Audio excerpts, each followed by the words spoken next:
सरकार प्रतिदिन किसी ना किसी गोटे गोटे नुआ योजना नहीं आसुँच तो फ्रेंड्स मैंने आपण भी जोड़े ओडिशा रे रहउछंती बा ओडिशा बाहर मध्य रहउछंती तो फ्रेंड्स आपण जानिबा दरकार कि सरकार केउ केउ योजना बाहर करिसंती।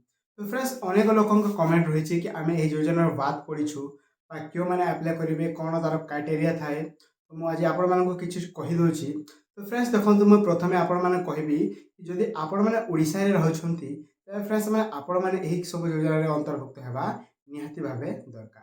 तो फ्रेंड्स मुझे प्रथम कहबी आपण मानक पीएम किसान टू आरंभ करी कहबी।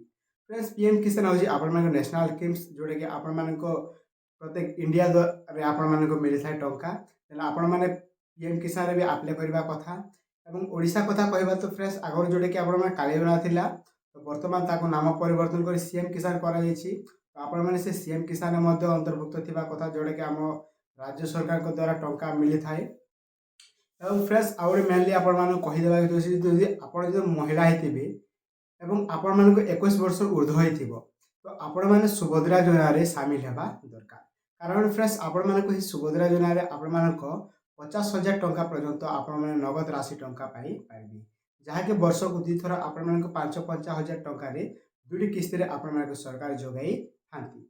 एवं फ्रेंड्स देखंतु आ गोटे कथा मु कहि रखुछि आपण मानक एवं जो मैंने छात्र छात्री मैंने अच्छे से तो जानी निश्चित भाव कि स्कॉलरशिप पाऊे तो से रहा। एवं फ्रेंड्स आउ गोटे कथा कहबी मुझे आपण मानक अधिक स्कीम अच्छे जोटा कि जब आप गाई पालन करने को चाहते तेज से अच्छी आपण मानक जोटा कि रही अच्छे आपण मानक से स्कीम अच्छे गाई पालन जब आप करेंगे तेज सरकार को से गोटे योजना अच्छे जहाँकि हूँ आप कामधेनु योजना से अंतर्भुक्त से आपण मैंने भल फायदा उठे पारे और आपण मैंने योजन सामिल हो पारे। और आउ गोटे कथा फ्रेंड्स मुझे कही रखुच्छी चाषी मानी आउट स्कीम अच्छी आपण मैंने सब स्कीम चेक करवा चाहते तेज मुझे गोटे वेबसाइट कही आपण मानक आपण मैंने सेठू जाई आपण मैंने चेक कर पारे। तो फ्रेंड्स आपण मैंने तो सफल पोर्टाल बोले जानी जोटा कि आम पूर्वतन मुख्यमंत्री जो नवीन पट्टनायक सार थे से मैंने घोषणा कर वेबसाइट तैयारी करते जहाद्वारा कि आपण मैंने ओडिशार सबू आपण मानक गवर्नमेंट प्राइवेट जोटा रही आप सबू स्कीम ये मिली जीव आपण मैंने सेठू चेक करेंगे कि स्कीम आम ओडिशा रे लागू अच्छी तो आपण मैंने से एकाडेमी आपण मैंने अप्लाई करेंगे।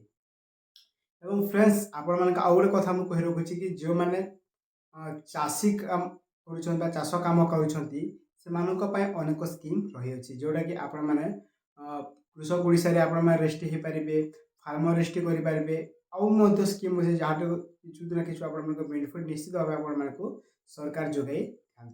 तो फ्रेंड्स से स्कीम माध्यम आप अप्लाई करेंगे तेज आपको निश्चित भाव आप सरकार पक्ष किसी ना किसी साहाय्य निश्चित भाव हो। तो फ्रेंड्स आपण मैंने भूलिए ना आपण मैंने स्कीम निश्चित भाव आप ट्राए करेंगे और आपण मैंने टंका पाई पारे। एवं फ्रेंड्स आहरी अनेक स्कीम अच्छी जोटा कि सब कही मेन मेन जोटा ओडिशा हाइलाइटेड अच्छी मुझे किसी कहीदे आहरी आप जानवा चाहते तो फ्रेंड्स मुझे से लिंक देदेवी आपड़ से गलापर आपण टोटाल आपण ओडिशार सब आप शो कर स्कीम रही कौ कम कौ स्कीम टी आपण अच्छी प्रत्येक स्कीम आपण मिली जीव।